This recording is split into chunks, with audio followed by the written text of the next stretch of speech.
Hello दोस्तों, मेरा नाम है चेतन और तुम सभी का स्वागत है हमारे चैनल चेतन नैरेट्स पर। और आज हम दी एबंडेंट प्रिंस के एपिसोड नंबर 85 को नैरेट करेंगे। और पिछले एपिसोड में मैंने तुम लोगों को जिस सीरीज की बात बताई थी जिसको कि मैं एक्सप्लेन करना चाह रहा था, उसका पहले किसने एक्सप्लेन कर दिया है, तो मैं उसका तो एक्सप्लेन नहीं कर सकता। और मैंने बहुत ढूंढा पर मुझे कोई अच्छे मानुआ या फिर मानुआ नहीं मिली है, तो मैंने सोचा है कि मैं डोंगवास को एक्सप्लेन करूंगा। और अगर तुम्हें पता ना हो तो ये डोंगवास में मानुआस या फिर नॉवेल्स की एडेप्टेशन होती है, तो तुम लोग इसे मानुआस की एनिमेटेड वर्जन भी कह सकते हो। तो मैं सोच रहा हूँ कि मैं इन्हें एक्सप्लेन करना शुरू करूंगा। और चिंता मत करो, इसमें बहुत अच्छी अच्छी कहानियां हैं क्योंकि ये भी मानुआस की एडेप्टेशन है, तो तुम्हें बिल्कुल मजा आएगा। पर कॉमेंट्स में जरूर बताना कि तुम्हारा इसको लेकर क्या ख्याल है। और अगर तुम्हें वीडियो पसंद आती है तो वीडियो को भी एक लाइक जरूर कर देना। तो चलो अभी जल्दी से दी एबंडेंट प्रिंस के एपिसोड नंबर 85 को शुरू करते हैं। एपिसोड के शुरू में चियोन कहता है, मैं नया हेवनली डीमन होने के नाते तुम सभी को ऑर्डर देता हूं कि बाहर जितने भी बुजू स्क्वाड के मेंबर्स हैं उन्हें अरेस्ट कर लिया जाए, और अगर कोई रेजिस्ट करने की कोशिश करे तो उन्हें वहीं पर ही मार दो। और कल्ट के सभी लोग इंक्लूडिंग एल्डर्स बाहर आ जाते हैं जहाँ पर बुजू स्क्वाड के सारे मेंबर्स मौजूद थे। एल्डर क्यूंगबॉन उन्हें कहते हैं कि तुम्हारे लिए अच्छा यही होगा कि तुम लोग रेजिस्ट ना करो। और बहुत से बुजू स्क्वाड के मेंबर्स सरेंडर कर देते हैं, पर उनमें से 2 लोग थे जो कि टेलीपैथी की मदद से एक दूसरे से बात कर रहे थे। ये कैसे हो गया? ये सोचना कि हमारे लीडर इतनी जल्दी हार जाएंगे, अभी हम क्या करें? क्यूंगबॉन उन दोनों को देखकर कहते हैं कि लग रहा है कि तुम दोनों कुछ तो प्लान कर रहे हो। और वह उन दोनों के ऊपर हमला बोल देते हैं। उनमें से एक आदमी क्यूंगबॉन को रोकने की कोशिश करता है और दूसरा आदमी को कहता है, हमारे पास अभी कोई चॉइस नहीं बची है, मैं इसे रोकने की यहाँ पर कोशिश करता हूँ और तुम अंदर जाकर लॉर्ड को मारने की कोशिश करो। और दूसरा आदमी अंदर जाता है लॉर्ड को मारने के लिए, और वो जाकर देखता है कि लॉर्ड के पास ग्रैंड गार्डियन बैठे हुए हैं। वो आदमी सोचता है कि मुझे कुछ भी करके ग्रैंड गार्डियन को पास करके जाना ही पड़ेगा ताकि मैं लॉर्ड को उनके कमजोर स्थिति में मार सकूं। और इसके लिए वो पहले ग्रैंड गार्डियन को मारने की सोचता है जिनका मुंह दूसरी तरफ था।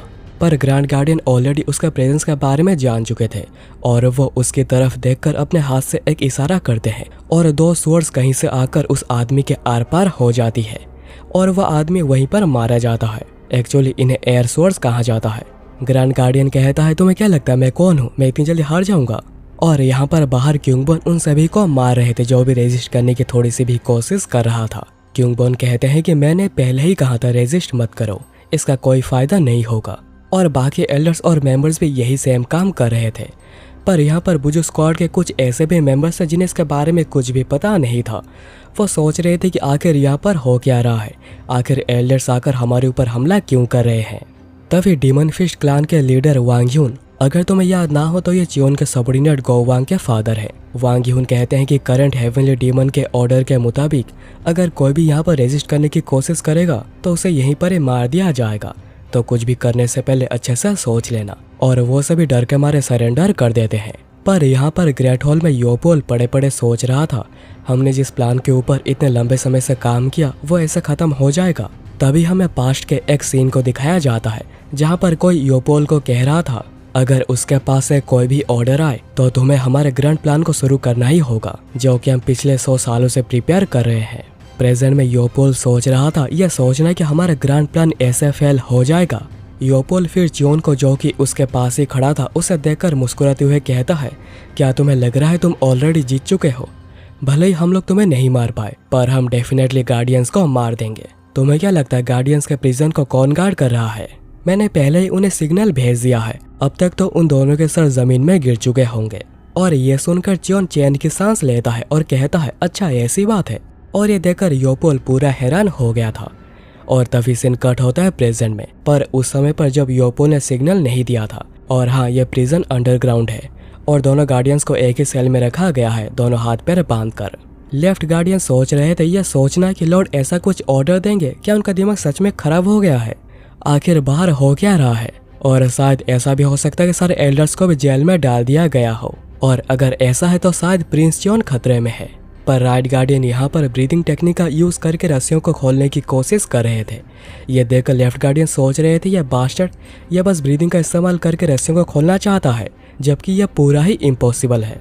और राइट गार्डियन के ज़्यादा कोशिश करने पर गार्ड्स की नज़र उनके ऊपर पड़ जाती है कि वो कुछ करने की कोशिश कर रहे हैं। और गार्ड्स कहते हैं कि आखिर तुम यहाँ पर क्या कर रहे हो? लेफ्ट गार्डियन सोच रहे होते हैं कि बहुत बढ़िया, अब उसने गार्ड्स का अटेंशन भी अपने ऊपर ले लिया है। लेफ्ट गार्डियन फिर राइट गार्डियन को कहते हैं खुद को जरा देखो, आखिर तुम कैसे खुद को एक गार्डियन कह सकते हो।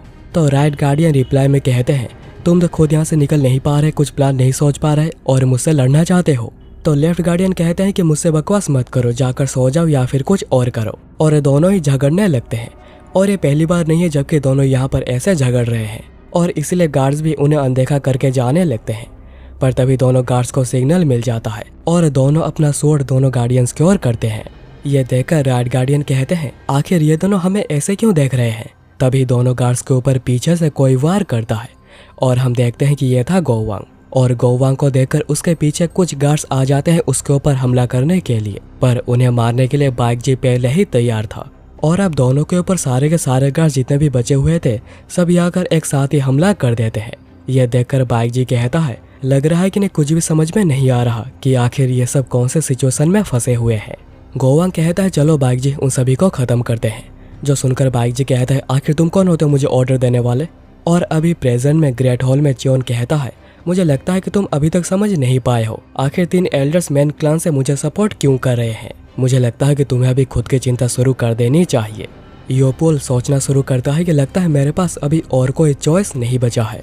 मैं श्योर हूँ अगर मैं यहाँ पर जिंदा बच जाता हूँ तो वह मुझे जानकारी हासिल करने की पूरी कोशिश करेंगे और मुझे बहुत ज़्यादा टॉर्चर सहना पड़ेगा, तो मुझे अभी यहाँ पर सुइसाइड ही करना पड़ेगा। और वो सुइसाइड करने की कोशिश करता है।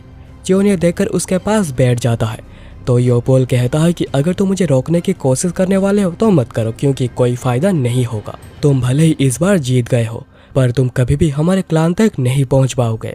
तभी चियोन योपोल के चेस्ट पर हाथ रखता है और कुछ करने की कोशिश करता है और फिर दूसरा हाथ उसके गले पर रखता है और एक बड़ा सा इलेक्ट्रिक शॉक देता है जिससे कि योपोल के सारे बाल झड़ जाते हैं और वो जो सुइसाइड करने की कोशिश कर रहा था वो भी फेल हो जाता है। योपोल कहता है आखिर मैं जिंदा कैसे हूँ। चियोन तभी कहता है चलो ये काम कर गया। तो योपोल बताना शुरू करो तुम्हारे क्लान के बारे में तुम्हें क्या क्या पता है। और इस सब से योपोल पूरा बौखला गया था। उसके बाद ग्रेट हॉल में बैटल सेटल होने के बाद चौथे एल्डर किंग केंग और छठे एल्डर मोंग अपने अपने फोर्स के साथ जाते हैं डार्क सोर्ड क्लान की ओर। और वो जा रहे थे इस सोच में कि क्लान के बाकी मेंबर्स वहीं पर ही छुपे हुए होंगे क्योंकि कल के गेट को तो सील कर दिया गया है। पर वो दोनों जब वहां पर पहुंचते हैं वो देखते हैं कि डार्क सोर्ड क्लान को पूरा ही जला दिया गया है। और ये एपिसोड यहीं पर ही खत्म हो जाती है।